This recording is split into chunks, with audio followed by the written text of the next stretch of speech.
Hello and welcome to ViewBuild training. Terry Maguire's asked me about how to make the end result of a ViewBuild model look more rendered or more realistic. This is a tricky question because there's many things that go into a model to make it look more realistic. Now I'll go through some of them, and what I'll do, I'll use this model that Harley Freeman from Vertier has created because it combines a lot of the aspects that go into making a model look realistic. The first thing to remember is that your model has to be clean. It has to be well constructed. It can't have bits and pieces butting out. Otherwise, those elements will create shadows that will look wrong. So first off, let's have a look around this scene. And as you can see, it's a fairly simple scene. All the work is in the house, and he's surrounded the house with a range of photographic images. Now these photographic images are simply placed onto wall objects. How to create these images is probably cause for a whole training session, i.e. getting good photographs in the first place, and secondly importing them into Photoshop or PaintShop Pro and cutting out the gaps so that you can see through them. Another important aspect to consider is the lighting angle. Now, as we can see from this project, we've got shadows coming from the top right, and under all the trees, that accentuates that effect. You really want to create shadowing that makes the project look quite dramatic, or in this case, makes it blend in well to the other imagery. You got to remember that most of the imagery here is simply photographs where the lighting is fixed. So the closer you can make your model and shadowing match that, the lighting on the photos, the more realistic it will look. The next thing to consider is landscaping. Now you can see here there's a fair bit of landscaping in the project, but many models I see, people simply put a tree here or a few bushes there with no real consideration of what they're doing with their landscaping. Now here the garden looks quite lush. There's not that much in it, but it looks very lush. Once we get down to a ground level, it looks very inviting. Now most of the sprite models in ViewBuild do not have shadows. Now if I move one of these sprites around, you can see they don't cast shadows. So it's important to consider the angle of your lighting, and then under some of the key objects, simply create a foundation with a tree texture on it, on the ground, and that gives you the effect of shadowing on the ground, which again adds depth to the image. The next thing to consider are the little touches, such as ensuring that all your glass areas have some sort of reflective image, and I'll show you how to do that.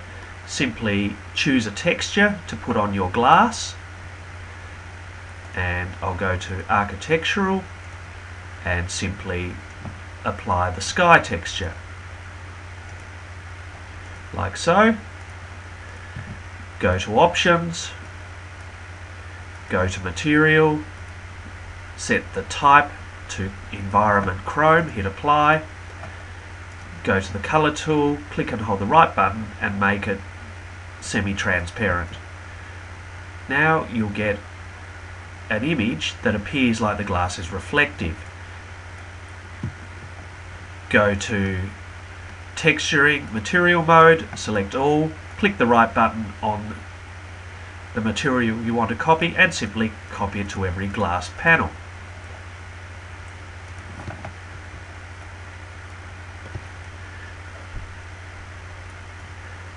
It's important to also ensure you've got a background image.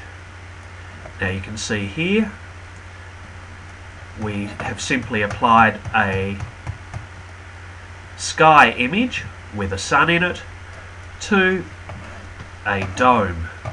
So in essence your house is essentially in one of those old snow cones. Then the next step is to make sure we have good lighting. So in this case I tend to use point lights, and I raise those up, and if I click on that and go options, I can set the fall off, i.e. how powerful the light is. Now just be careful here, because you can find that it can wash colours out, especially when you start to add more than one light. Then it's simply a case of moving the light, go to Tools, not background options, go to Tools, Windows, Scene Settings, set the light, set Enable Shadows and click Apply. And you can move your light around to obtain the best imagery. Now if you change the camera angles, now you can see how it's very bright at the front here, whereas at the back it's very dark. Now when you're taking an image, it may be appropriate to take an image that's very bright, but you certainly don't want to present an image that's very dark unless it's for shadowing purposes. So when you come to take an image of the back, simply move the light to the back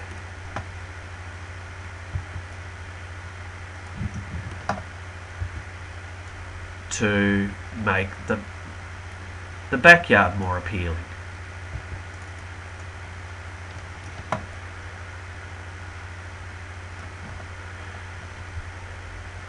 Next, it's really important, there's no point having a great model with all these little effects and great lighting if you simply choose bad shots or bad angles.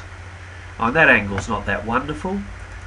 So you really need to think about camera placement and trying to tell a story with it. So an image like this gives you the feel of an expansive garden with a house hidden amongst it. And what I'll do, I'll just change the lighting here.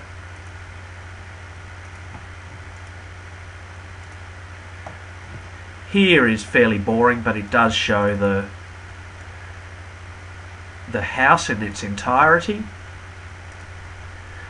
Here is a great shot for a signboard. And these sorts of shots here, if we get it right,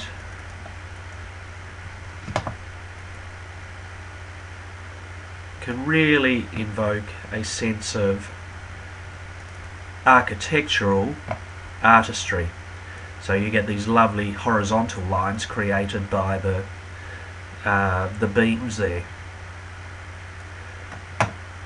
Also, because we can put you into the project, it can be handy getting some walkthrough shots from eye level. So if we take a little walk down here, and we can get the sense of walking into this grand house. So that's my initial tutorial. No doubt I'll be asked to expand on this, so please send your questions in, but for now I'll leave it there.